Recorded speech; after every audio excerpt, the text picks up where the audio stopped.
We're looking at the latest in Chicago real estate news with Dennis Rodkin from Crain's. Good morning, Dennis. Hi, Dennis. Morning. How are you? Good. So we're going to start talking about downtown condos. Yes. Downtown is behaving differently from the entire rest of the region. That's because downtown has been shut down for a long time. Took two hits last year, COVID and social unrest. And so I've found dozens of condos downtown selling for years ago prices. Condos where people are buying in 2021 for less than the seller paid in 2003, 2002. Wow. Huh. Yeah, and this is going to continue for a while because there's a huge inventory of condos for sale downtown. All right, and Illinois will pay off your student loans. Yes, new program from IHDA, the Illinois Housing Development Authority.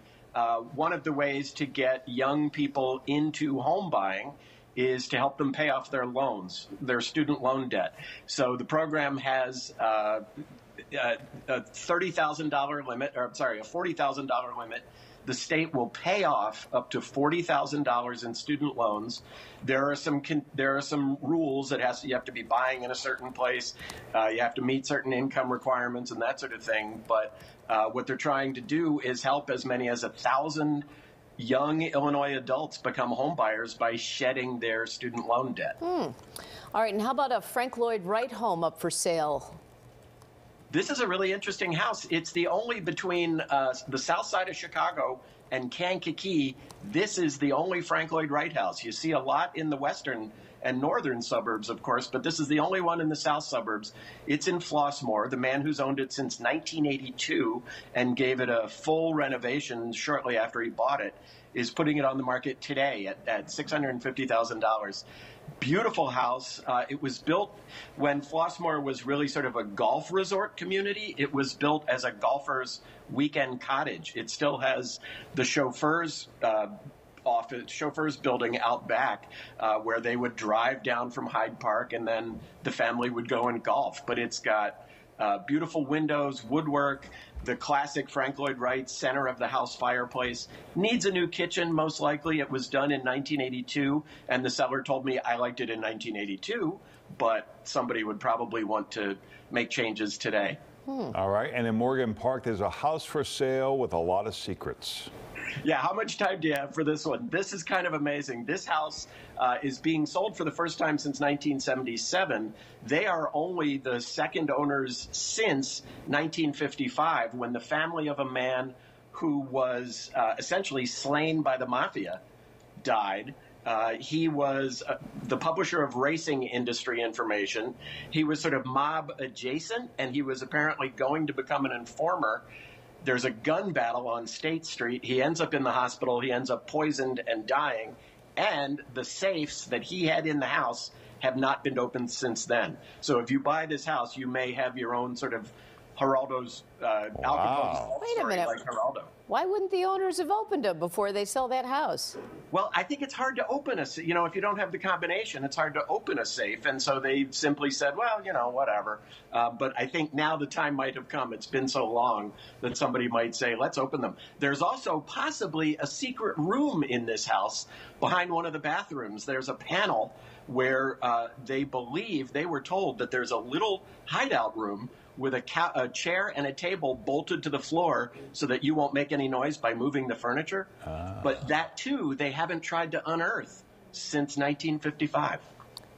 Wow. I don't understand why. You have a safe in your basement, and you're saying, we'll leave it for the next guy. I'll pick up some dynamite at the Crafty Beaver, and I'll be over there this weekend. You're just making stuff up now, Dennis. Come on now. I swear this. All right, how about a home in Winnetka that needs some restoration? This is a really interesting one. The neighbors of this house bought it planning to tear it down because they just didn't want a McMansion built on the site. And then because of Winnetka regulations, they had to have a historic assessment done before they could demolish it. And it turned out to be by two very prominent modernist architects. So now what they're doing is they're offering it for sale. They don't want to lose any money, but they're offering it for sale to anybody who would restore and preserve it. It's very interesting. You can see here it has these two roofs that some people would call a pagoda style, but these architects actually referred to it as a Jamaican roof because their idea was they had seen some buildings in Jamaica and they replicated this roof shape for a bar they built in Palatine, for their own homes, and here. Look at It's a really interesting house. It's all glass all around the outside. Wow. Beautiful brick built-ins, and I think you saw that fireplace, which is a real classic. And atriums for that is it looks like a fire pit, but you actually can plant a tree in there and grow it up to the 20-foot ceiling. What's that going for, Dennis? They don't have an exact price. They paid about $1.2 million, and they don't want to lose money. It's not actually on the market. It's sort of give us a call. Sure. Gotcha. And River North mansion with 2 pools. This one we have a price, $7.3 million. $7.3 million for this mansion in the area known as Kingsbury Estates, which is where there are multiple houses that have gone for well over $4 million. Juanita Vinoy set the benchmark. She paid $4.7 back in 2007. This one's asking 7.3, which clearly is much more than that. But it's got pools inside and outside. These pools they're resistance pools, so they're short in length, but they've got sort of an automatic current. But there's one indoors, one outdoors. There's a small mini soccer practice field on the roof. There is cooking outdoors. It's quite a place. The old resistance pool. It sounds like absolutely no fun whatsoever.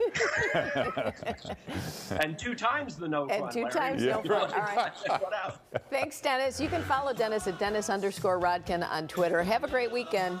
Thank you.